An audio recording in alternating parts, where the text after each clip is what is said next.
Wonderful. So there's an introduction. How was that introduction, Anne? Hopefully that was accurate. Nearly. Yeah, all So good. thank you for your time, and you've got the next half hour. So thank you. Okay. Well, hi, everyone.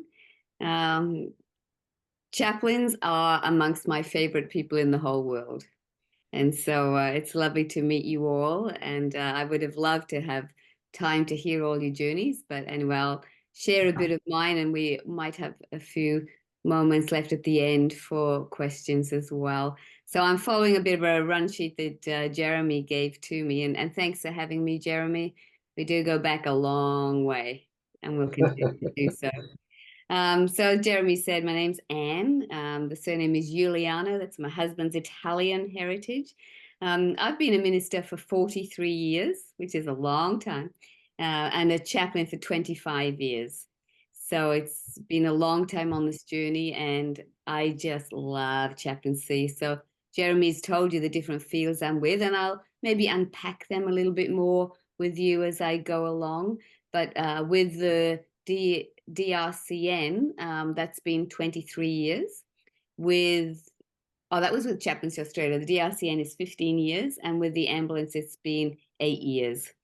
And so you can tell that I'm an adrenaline junkie. I just love frontline hard work. I love going in and making order out of chaos. I love to help on people's worst days. And when you're on disaster fronts or with the ambulance, you really are there on the worst days. And it's a joy to be able to help out. And I also love our frontline workers. So as an ambulance chaplain, I also not only help the paramedics, but on scene, I can help the police, the fire brigade, the SES. And so I really look after those people that put their life on the line every day. So that's the sort of field that I live in. And Jeremy asked me to share just a couple of stories. So I thought I'd take one from the ambulance and one from the disaster world, so that if any of you are interested in these fields, you get a little tiny snapshot of what it's like. So I want to share my screen. So hopefully I'll be able to do that right now. Let's just see. Okay, I don't know how to make it just into the... Okay. Are you seeing just one thing there? We can see a couple of photos on a slide. Thanks, Anne. Yeah, fantastic. Thank you. So one of my biggest days with the ambulance, to give you a snapshot of what I do, I was called to a construction site in Epping, which was all over the news, where a beautiful 21-year-old was killed by falling scaffolding. And it was a terrible tragedy. Two of them got trapped underneath, but Christopher was killed. That's a picture of me there that was on the news with his mum and dad. So I got there just a few minutes after the mother had been informed that her precious son had passed away. Then what happened over the next 6 hours, I was there as we informed 5 other family members that Christopher had died. And so we had to tell the dad, then the grandma, then the grandfather, and then the 2 brothers. So it was a massive few hours. What was my role as a chaplain? First of all, to keep them breathing with, the overwhelmingness, with an older member just going into hysterics and all of that. We had to really work to keep them alive, keep them breathing, not be so overcome that they had to be carted off to hospital. And we just had to ground them and keep them feeling in their worst day that they were being cared for and kept safe as much as they could be. We were protecting them from the media that was swarming everywhere. And so we worked with them and stayed with them until the other members of their family arrived, and we felt they were in safe hands and we could actually leave. This mother was so impacted, she started the Christopher's Law Foundation. You might have seen that on the news, where she really works now for safer protocols in the construction industry. So that was her, and it was just such an honor to work with that family. That was a very big scale tragedy, but as an ambulance chaplain, I'm called to many. They're all big for that individual involved. But my job is to either care for the paramedics or to care for people on scene. So that is the ambulance chaplaincy. And then another big area I'm involved with is disaster chaplaincy. And this is a picture from my first ever overseas disaster. That was the Boxing Day tsunami. Do you remember that in 2001? When that tsunami hit all through the Asian countries. So a week after it had happened, I led 2 teams into Sri Lanka. And in Sri Lanka, it was unbelievable carnage, but it was sensory overload and bizarreness, because it would look like this where the wave had got to, but then that could be one side of the road, and where the wave had stopped on the other side of the road, houses, shops, normality. So it was quite a bizarre experience to go there. We had incredible, heart-wrenching stories of people that had lost 30 or more members of their family. And so we had to work with those. We worked with people in hospitals. We worked with fishermen who were terrified to go back in the water. We worked with children who, unfortunately, were being told that their parents had gone on a holiday overseas, not told that they had died. And of course, you can imagine the complications that was doing to the children. Children are not stupid. And suddenly, hundreds of parents had disappeared on a holiday the same day as the tsunami. That was really difficult for us to work with. We taught grief seminars around the place. And actually, through our network, we were able to start the training of grief counselors in Sri Lanka, which they'd never had before. And so we linked up with a doctor over there, a doctor of psychology, and he actually began a grief counseling training school. So it was just brilliant to be involved with that. So that was really good. So that's a little snapshot of ambulance chaplaincy and disaster chaplaincy. Any of you really interested in working in either of those fields? Give me a wave if you are. Yeah, could be, maybe. Any of you thinking, no way in a pink fit would I be involved in that? Anybody like that? Yeah. Well, let me tell you some of the unique challenges of this field for those of you that are interested, and just for general knowledge for you. You need to be flexible with your time. So disasters and tragedy don't work 9 to 5, Monday to Friday. So you really need a lifestyle where you can be flexible as well and be able to be on call, or have a boss that will release you for when things happen. With the ambulance chaplaincy, you actually roster on when you're available, but you need to be flexible. Disaster chaplaincy usually involves you going away for a week or 5 days at a time. Yeah, and so you commit to that if you can. You also need to be a person that can keep calm, at least on the outside, no matter what.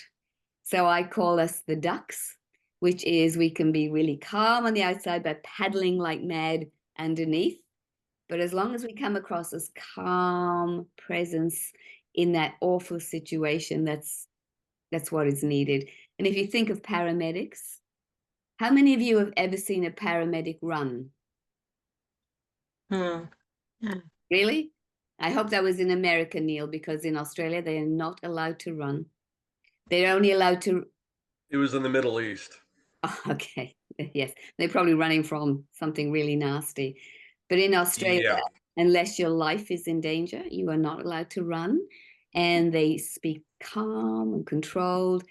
And that's what we as chaplains have to be. We have to be the calming, soothing presence when we go onto a scene. And we need to be able to handle unfair situations. We see some terrible tragedies that will rock your faith and shake it. And so you need to have a foundation that is deep, so that you're not going to be absolutely shattered by some of the stuff you do see and some of the unfairness that you see. And you also need to be able to love people even when you see the worst in people. Because in crisis times, you'll get to see the worst of people, but you get to see the best. And so what we really train ourselves to do is look for the good as well.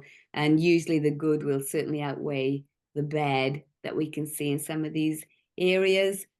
And I think what is really, really essential, and you do learn it as you go along, but you need to be able to, when you walk away from a disaster front or you walk away from a bad scene, to be able to put it into God's hands and say, God, it's over to you now. You're the chief shepherd. We are leaving. We have to leave them to you, and train yourself not to carry some of the heartaches that you've seen that day. So it's a learning curve. But if you can do that, then you're well on your way to being suited with disaster works. Mhm. And if you are interested, some advice I've got for you is make sure that you can handle intense challenges. Make sure you feel that God is calling you to this area. If he's not, run. If he is, run to it. Make sure it suits your current life season. Make sure that you're fit and healthy. You cannot be sick and be a disaster or ambulance chaplain, because you're not going to a cushy little job. You'll go to places that are uncomfortable and will require good stamina. So you do need to be healthy, and you do need to constantly be training. So we are right in the world of grief and stress and trauma, and you're forever having to upskill in that and make sure you know what you're doing so that you don't injure people that you're trying to help, and you don't get injured yourself as well. So that's my advice to you as people interested in the field. And so before I go into maybe the pathways into the 3 main areas that you can be involved in, maybe you've got some questions for me just on what I've said so far. Anyone got a question? And is this all in a voluntary capacity? Yes, it is. Yeah. So with the ambulance, there are only 3 paid positions. That's the senior chaplain and 2 assistant chaplains. The rest of us are all voluntary. With the disaster fronts, most of them are all voluntary as well. So unlike some other areas where like there's so many now in hospitals and nursing homes, school chaplaincy where you're paid, the disaster field is still really for volunteers. So again, you have to be able to handle that as well, you know, financially. Yeah. Any other questions? And the upskilling with the training, what sort of providers do that? Okay. Chaplaincy Australia definitely has various courses all the time. I'm going to show you their website in a moment, but they are forever offering upskilling courses. But you know, any providers of grief training, grief counseling, stress training, there's a multitude of different counseling arenas where you can go in and do 1-day courses, longer courses. I mean, you can go up to diploma and degree level in all these different areas. Yeah, so they're not specific ones. They're just keeping that training going and finding opportunities. Yeah. Okay. But there's great training out there and lots to read on the internet as well. Yes, Jeremy. I know your position. You have a Christian faith. I'm just interested to know when you've used that phrase a couple of times, we work with them. You know, you went to Sri Lanka and you worked with them, the different families and different services. What does it actually mean, you work with them? What could you give us some examples of what that looks like, work with them? And also, if you don't have a faith, like you made the comment, you know, if God's not calling you into it. So I guess there is that aspect of it.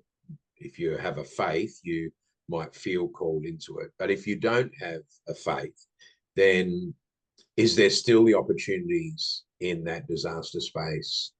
And what would the difference be? Someone who has faith, would they be doing a different type of work to those that don't have faith? Great questions. Yeah.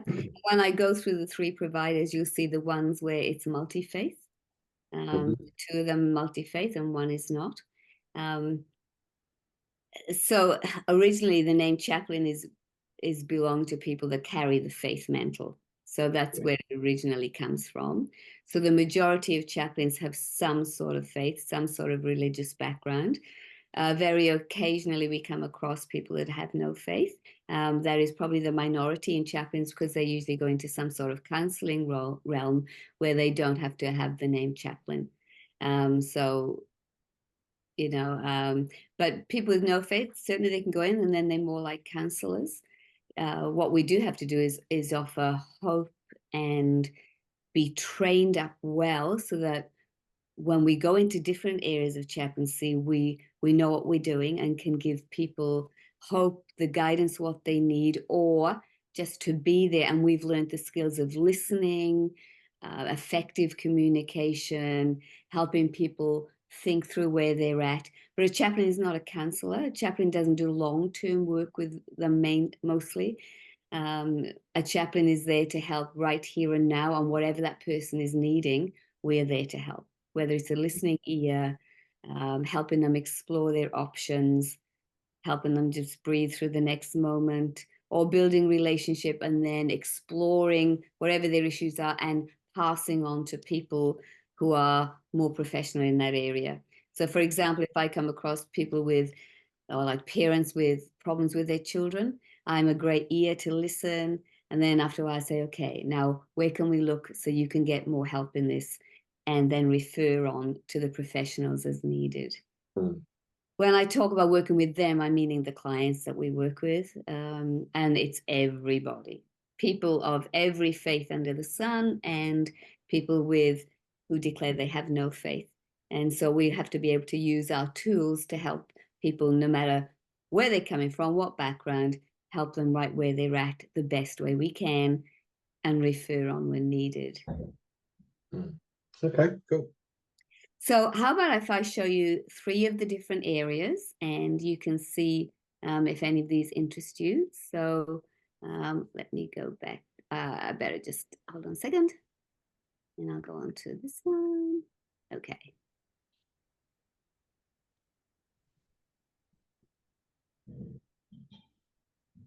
Okay, so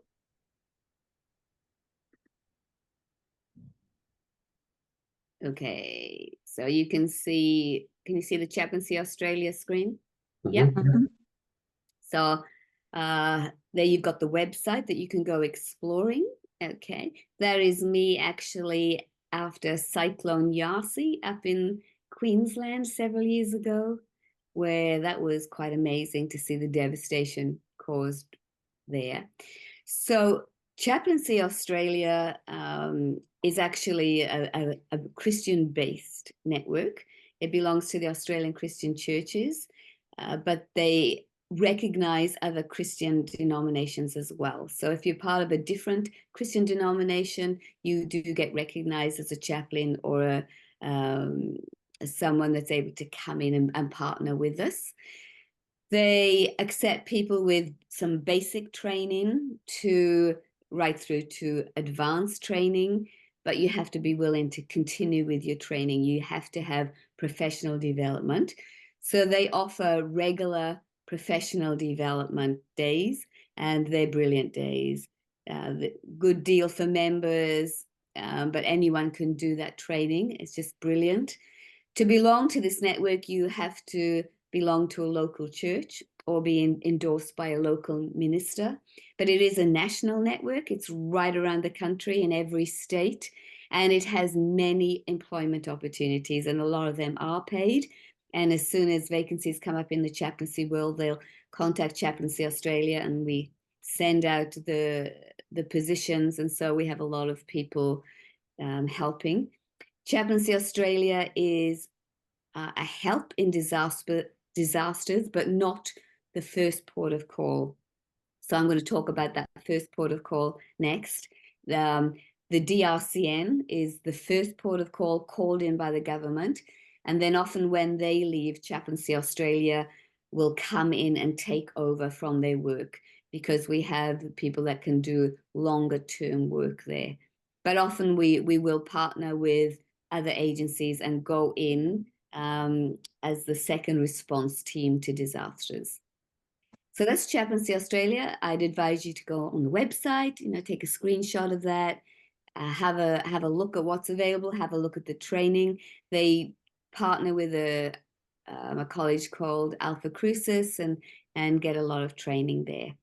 So that is Chaplaincy Australia. Then the next one to talk about is the DRCN, or it's the Disaster Recovery Chaplaincy Network. That's a huge website. That's a big thing to try and copy that and to go and have a look on their website. This is the government's recognized first response in a disaster. So anything that goes wrong, the government calls up the police, the fire brigade, and the DRCN is part of the emergency response team. So when the Bondi massacre happened, we were there that night, and people were working alongside. And any major thing, any major event, mainly in New South Wales, but we have got in other states as well, we are called up to be a part of that. And that's the bushfires that I went to down south. That's a picture of me there working in the bushfires a couple of years ago. To be a part of this network, you either have to be an ordained minister or you have to be a chaplain in an institution. So if you're in a retirement home for 2-3 days a week, you can go onto that as well. But you have to have proven chaplaincy experience. So they don't train you to be chaplains. They expect you to be chaplains already with experience under your belt. It is multi-faith. So they have chaplains from all sorts of faith in the DRCN as well. There's a short training induction of about 2 to 3 days, which teaches you how the network works and how you can be a part of it. But again, it really is it's a great network if you fit the criteria, because you'll be called up when disasters happen, large scale and smaller scale. So the Martin Place siege, I was called up and I was there just a few hours after the siege finished, manning when the flowers started arrived, and that was under this network as well. So if you want to take a screenshot of that and explore their website and see if that suits you as well. And then the third one is the ambulance chaplaincy. So this link will get you to the page which explains all about ambulance chaplaincy, and as a volunteer, there's the various uniforms. You are uniformed. Uniforms are provided. So to be a part of the ambulance network, you either have to be ordained or, again, proven chaplaincy experience. And you need a lot of experience because you go into the worst of the worst. So they expect you to know what you're doing. They expect you to be able to handle death scenes, murder scenes, any sort of tragedy, and they expect you to know how to handle paramedics who have just come off from a terrible scene as well. Again, it's multi-faith, so we have the Jewish faith, the Muslim faith, the Baha'i faith, Buddhists, everyone working with us as well. And there is quite a rigorous screening to get to this, because the only training you get is the ambulance protocols, how to wear the uniform, how to use the radio, how it all fits in the big scheme of things, but you're not trained on how to handle high trauma and stuff. There's a bit of ongoing training that you do, but you're expected to be high level because you don't muck around. As an ambulance chaplain, you really have to go to in your face situations. So they're the three main networks you can be involved with. Can I say that if you're an aside, if you really think I'd love to be on the front line, but I'm not really that experienced yet, but I'd love to get there. The way for you to get in, are you ready for it? This is a freebie. Join the Red Cross. With the Red Cross, it's a 1 or 2 day training to be a Red Cross support worker. And you're right there in the evacuation centers, dealing straight away with people being evacuated. So again, it's quite high trauma. You're on a disaster front. Yeah, but you don't need all the training that goes with the chaplain. So I was a Red Cross, I still am, was a worker with them for many years though, and that really got me familiar with evacuation. Mm. Okay, any questions? Jeremy, was there something else you wanted me to cover? No, look, that it's amazing what you're sharing it. A question or even a comment that you'd like to make? Any? I just find it interesting. You said that you have to, in most cases, have a background in, having been ordained.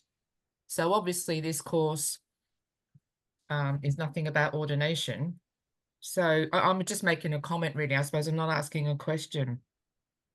Does the fact that you don't have a clerical background as such, or a holy orders background, does that stop you in any way doing any chaplaincy work in this field?